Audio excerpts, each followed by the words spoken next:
Hi, everybody. Thank you guys so much for joining me. I hope you are having a wonderful week.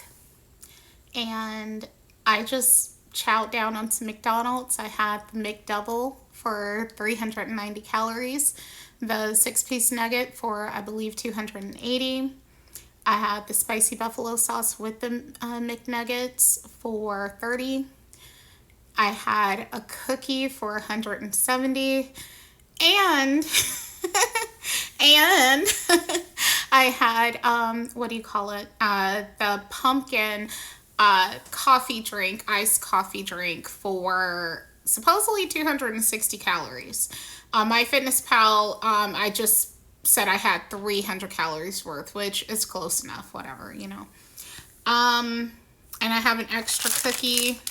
It was really good, but I decided not to eat the second one for obvious reasons because I don't need it. I got over 10,000 steps in today. Woot, woot. Very proud of that. And I plan on getting some more in before the night is out. So we will see. I want to at least get up to 12,000. Okay, right now it's like 10,600 maybe. Something like that. I don't know. But I want to get up to 12,000. Anyway, so my last three videos were broken up. They were videos of my friend and I. She had taken me out for my birthday, as I mentioned in the videos, and she came over to like visit with me and stuff afterward, and we just got to shooting the stuff, and I was like, let's do a video together. And even though she was reluctant, she actually enjoyed the videos. She was saying they were funny. I thought they were funny. I took little pieces out where like we kind of got into her personal life a little bit, and I was like, yeah, the whole internet doesn't need to know, everything, but the stuff that I knew she wouldn't mind, I kept in there, whatever. When I say personal life, well, anyway, how you just like, you kind of forget where you are. I've definitely had that problem before. And I tell like way too much and stuff, whatever. On that note, that brings me to something. And I actually wrote this down. I didn't intend to bring this up at this exact second, but I wrote it down on my topics. It says, people so-called oversharing. I want to say this. Do I think that it is possible to overshare? Of course it is. But I will also say that to the people who have come on here with a sincere heart, who have shared their experiences, as I have shared my experiences, I've been the brutally honest person and really put myself out there. And to those of you who have done the same, I just want you to know that you are really appreciated. We are appreciated. You are appreciated by the right people. Some people are going to like try to shit on you and say, oh my gosh, you couldn't waterboard that out of me, or why are you telling everybody everything? Like sometimes there have been women who have felt no support, and they just didn't know who they could turn to in that moment to share something, and they turned on their camera, eyes full of tears, and told us what they were going through. And it's disappointing that people then want to come out with the nasty comments like, oh, I wouldn't share that. Then bitch, don't share it. I'm sorry. I want to stop cursing, but in this instance, I feel like it's fitting. Like, if you don't want to, then don't. You know what I mean? But it is valuable. It's invaluable when people tell you the truth of what's going on. I think a lot of women are finally starting to do better in our lives because there are other women who are coming on and sharing their experiences. And, saying like, right now the big one is this woman who she shares with the internet that she had asked her husband to not eat all the macaroni. And if you are a cook, you know, making macaroni is not the easiest thing in the world. You know what I mean? It's not like, you know, this wasn't Kraft macaroni and cheese made in a pot. This was real baked, delicious macaroni, homemade macaroni. And this man she's married to left her two tiny little scoops. And it's like you are wrong for that. That's so rotten to do, you know.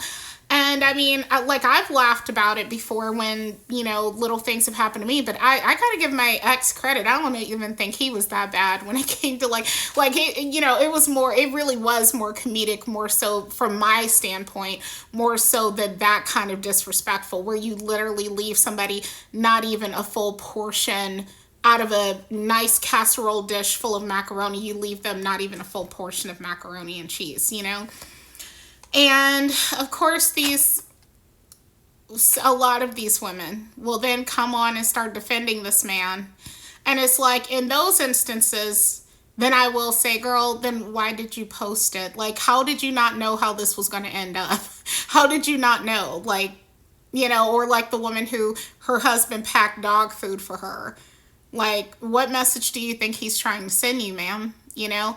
But us as a collective, the, you know, female gender, seeing the disrespect, I believe has helped us raise our standards because, you know, while some of us know women in our personal lives who have been through hell and high water, there's a lot of women who are going through crappy things that don't even want to talk about it because then they know they're not ready to leave their man, and they don't want you to look at him as less than, and so they don't even tell you, you know, the horrors that they're going through.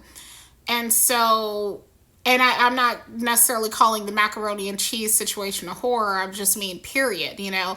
And that, I'm sure he does other things. Like anybody who's that rude, I'm sure he does other things as well. Talking about the macaroni and cheese family.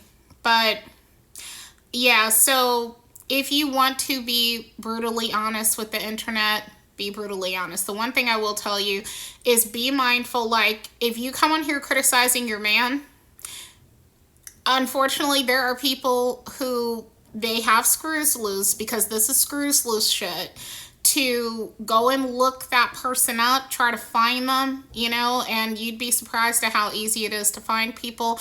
Speaking from personal experience, I'm decent at finding people. You know, I've been in the internet world for a really long time. And so, and sidebar, I'm not finding people to harass them or anything. I mean, just like over the years, I'm good at looking stuff up, you know, whatever, you know, and putting the pieces of the puzzle together. And so I have that Kris Jenner meme in my head, like, this is a case for the FBI, like, you know. But anyway, yeah, you'd be surprised at like the horror stories of somebody finding, I shared this many years ago. So a few years ago, there was this woman who she had reported that her husband had cheated on her, and she like did this whole production of packing a suitcase and acting like she's kicking him out of a house that I'm sure he purchased. But anyway, okay, sis. Anyway, she's kicking him out and everything, and all this. And these nuts on the internet found where her husband worked and started bombarding the workplace with harassment calls, all that, to get him fired. And she came on tearfully because she was a stay-at-home mom like myself, and she's like, thank you ladies for your support, but you know, please stop, because I mean, you know, and not everybody's going to get the message, but anyway, please stop, because this is also my income that I use to take care of my family. Now, cases like that, yeah, you definitely need to be thoughtful, but you know, yeah, it like kind of use your noodle when it comes to sharing, but just know that sometimes when you share your personal experiences, you are helping other people, you know, and forget the people that talk trash to you, especially if they don't seem like they have good intentions. Like, if you're sharing some personal information, even I have sometimes will tell people, hey, you might want to take this a little bit out because people can find you that way or whatever. I do get concerned, and some other people do too. But some people, you can tell they're just being jerks, and they're like, oh, like, people bring back shame, or you can waterboard it out of me, or da da da, that kind of stuff. And those are the people you should ignore. Okay.